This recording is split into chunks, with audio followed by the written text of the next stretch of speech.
I've always been in media. I started working in media even when I was in university, I was doing stuff in media. But really, I started working full time in media probably like in my mid late 20s. And at that time, I was able to work in places like Sesame Street. I was able to work on brands in which I was handling a lot of the media side of that. So coming up with television commercial concepts, coming up with implementing, working with television stations around different countries that I worked in to implement those type of media campaigns. So for me, I'd always been very closely linked with media. I think once I sort of decided not to be in the sciences, media was sort of something that I think became natural to me. It came natural, and I enjoyed everything I did in media. The exciting thing about some of the places I've worked is the way they've used media to change the world. I mean, Sesame Street is a place that is working across 140 countries. They do local productions in which they produce local children's programming that educates and empowers and teaches lessons about life and gives children life skills. I mean, in a place like South Africa, the program is focused on AIDS and HIV education and stigmatization, which happens to children that are HIV positive. In places like Bangladesh, it's about girls' education. And I was able to work in so many of these different places and work on these projects. And so for me, media has always been something that can be used to really revolutionize the way we think, the way we behave, and the way we do things. So for me, I've always been excited about the potential of media.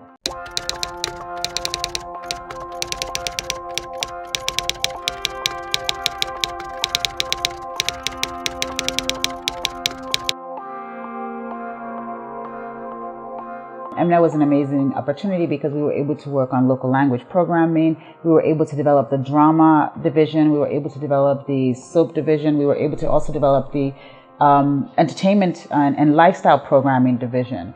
And those things are really things that contribute to the way people not only see themselves, but the way the world sees you. One of the things we did at Mnet was also create quite a number of made-for-TV movies, really changing that culture and discovering new talent. But one of the things we didn't get to do was really do a lot of food programming, and I'm very passionate about food and culture. And one of the things I've always felt that no matter where you go in the world, people always connect through food. And when people migrate to different places in the world, the one thing that people hang on to is their food. So no matter where you go in the world, if you ask a Nigerian, what's your favorite food? The person might have never stepped in Nigeria, but they'll say, oh, I love jollof rice. And so for me, food has a very special place in our heart. And so I wanted to capture that with the food docu-series. And there's some food competition shows, but there's not really a lot of food shows that just showcase and celebrate Nigerian food and African food. And so that's why Bukas and Joints was developed. Bukas and Joints is really a play on our local eateries. It's a place where people go to eat, people go to joints to eat certain things, people go to Bukas around the country. And so we wanted to do something that showcased that. And we found an amazing host, Olisa, who's a very popular on-air personality. And he goes from city to city, from place to place, really showcasing Nigerian foods, celebrating Nigerian foods. We've been to Abuja, we've been to Oyo State, we've been across Lagos, we've been to Ibadan, next week the show is gonna be in Badagry, and the Badagry theme is really interesting because for me it shows also sort of almost like a gateway to how the world also is accepting our foods, how we've taken our foods to different places. So if you take a place like Brazil, where slaves went from the west coast of Africa, they came from different places then into Brazil.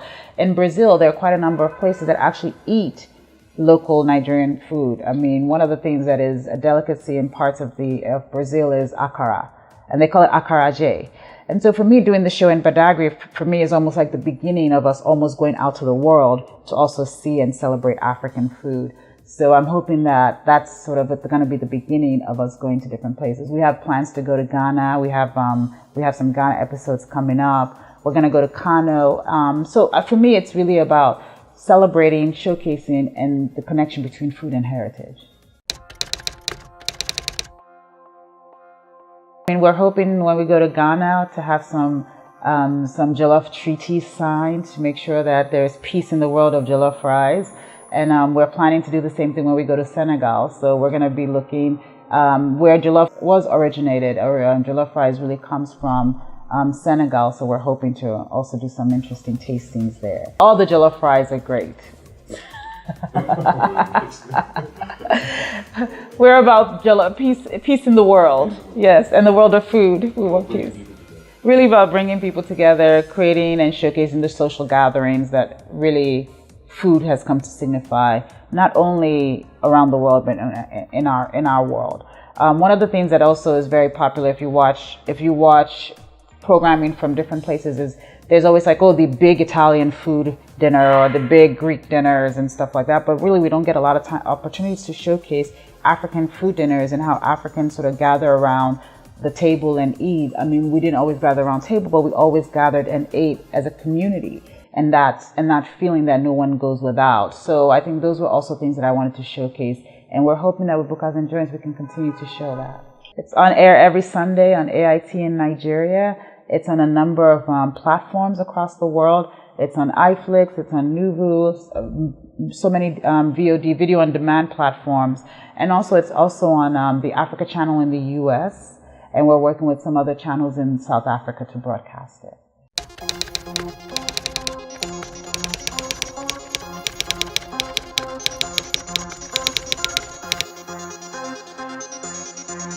One of the things with production is always finding the right partners.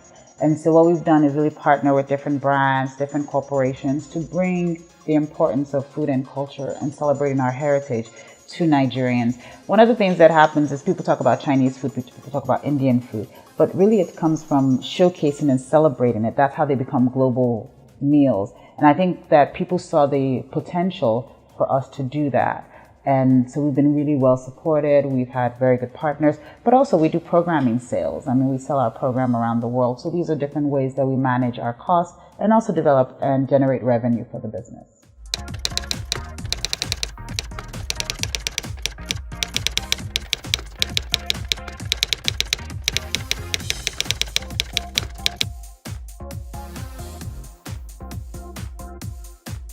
Every time you do something new, every time you try something new, you're always going to have challenges. There are always going to be learning curves. The biggest thing is how you learn and move on from that and what you take away from that. It's sort of part of life. And we had, there were times we had budget issues. We went over budget, or we didn't have investors come in at the time that they said they would. So maybe there were days we were strapped for cash. So that's normal as an entrepreneur. You expect that. I mean, it's always how you handle it. So if your investor says, look, there should be a check in the mail tomorrow, if it's not there, you have to figure out a way to keep moving, because you have 200 and something people on the set that have to continue working and they have to continue to get paid.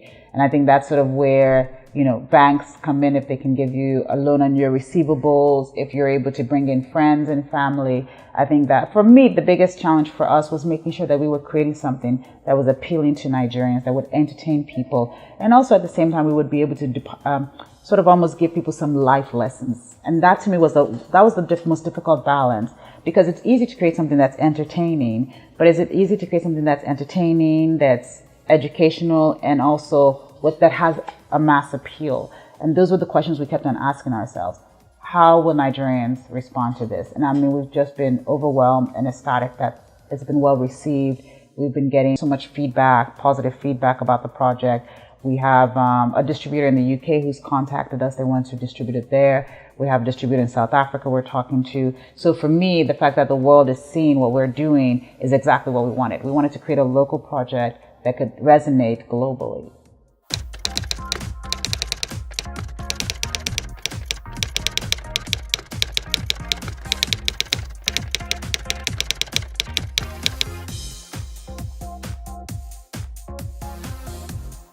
I disagree. I'm not sure that we idolize actors and actresses. I mean, I think that they're celebrated, but that's normal anywhere in the world. I mean, people that sort of bring fantasy and reality together, I think sometimes they are celebrated for that, because people see them in a way that they're not used to seeing you or myself.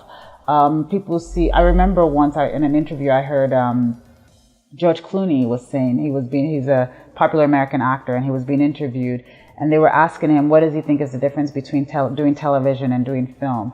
And he said, doing television, you're in people's homes every day. So when they see you, they come up to you and you're their friend. And when you're doing film, because people only see you once in a while, when they're always so enthralled when they see you. And I think that's sort of how it is anywhere in the world.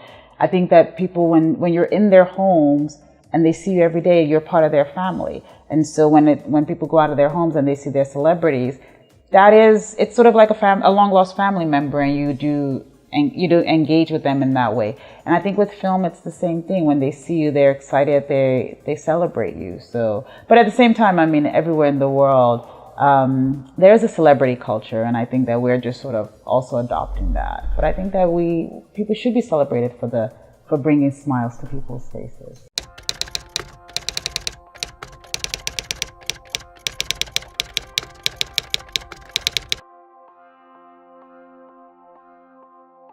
I think it's very interesting that we talk about these and why aren't these stories there. But one of the things people have to understand is that sometimes it takes time for stories to be ready to be told on the screen.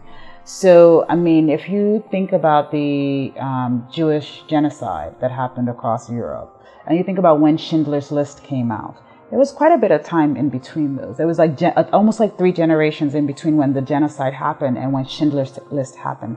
And Schindler's List today is still one of the most powerful films of telling that story.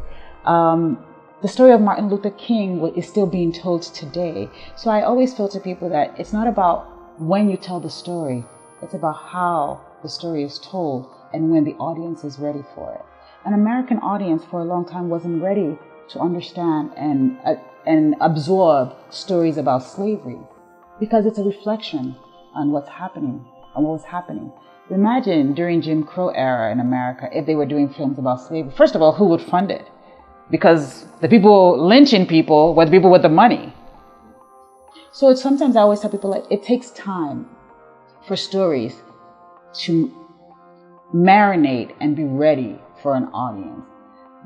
Sometimes when you're living in a crisis, when you're living the crisis, you're living the reality, it's very difficult to be reflective and go and watch a story on screen.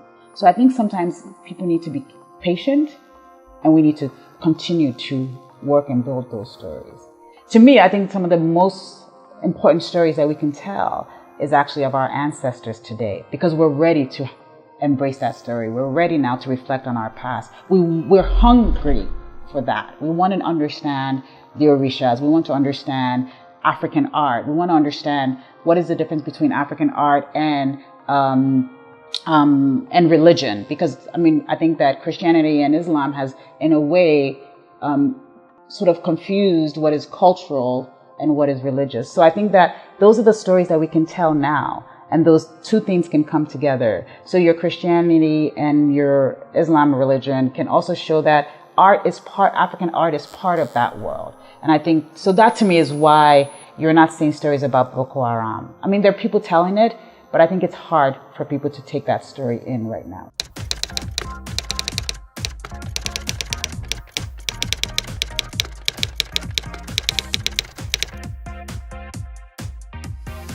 I always tell people that if you give a director enough money and time, you would get the same cinematography everywhere. It's technology, and technology is accessible to all of us. So it's all about equipment, it's about training, and it's about time. When you look at the amount of time that you're able to put into a picture in a place like America or India or China, whereby you can spend $200 million on a picture, you have a population that is, number one, a cinema-going population. Number two, a population that has multiple ways of you monetizing that. So making that investment make sense. So I can have you shooting for 6 months, because I know that once this film comes out, on day one, it's going to be available to 300 million people. So 300 million people literally can leave their homes, and there's a cinema waiting for them. Today in Nigeria, we have 32 cinemas across the country. That basically means that not every state has a cinema. Not every community has a cinema. I mean, a neighborhood in a place like New York has 30-something cinemas. So those are the infrastructure challenges that affect the product. The product can easily be improved. You have to just train people and invest but we have to also invest in the distribution.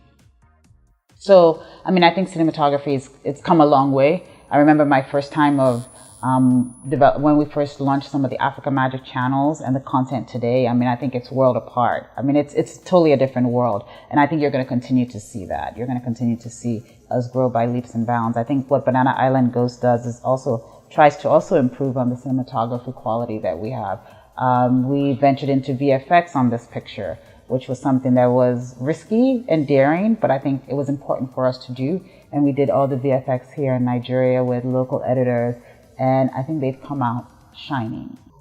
I'm very proud of the editors that worked on Banana Island Ghost. I'm very proud of the director, who also was the writer. I'm proud of everyone that worked on the film. I think that they really put their heart and soul, which is the process of every film. Every film is a birth. I always say it's a birth. But I think that what they did was also sort of raise the bar when it comes to cinematography, when it comes to also packaging and making sure that we make our environment look the best it can be. There's some cities that you travel to after seeing them on film, and when you land, you're shocked. You're like, this doesn't look anything like this on screen. And so, but that's also part of the soft power that media that we have in the world of media, is that we can show the best of a place.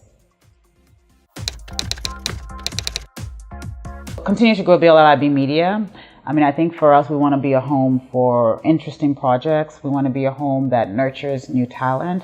We want to be a home in which people can come here and grow with their project. So we're talking to quite a number of filmmakers, how we can put the right team together to make their projects come to life. So we're working with a couple of new film projects, and we're also looking at a television series. I mean, I love television. It's one of my favorite mediums, and television is becoming much more powerful globally. I mean, people said television is over, but then with distributors like Netflix, Amazon, you're seeing serial television come back to life. So I'm excited about working on a television show again.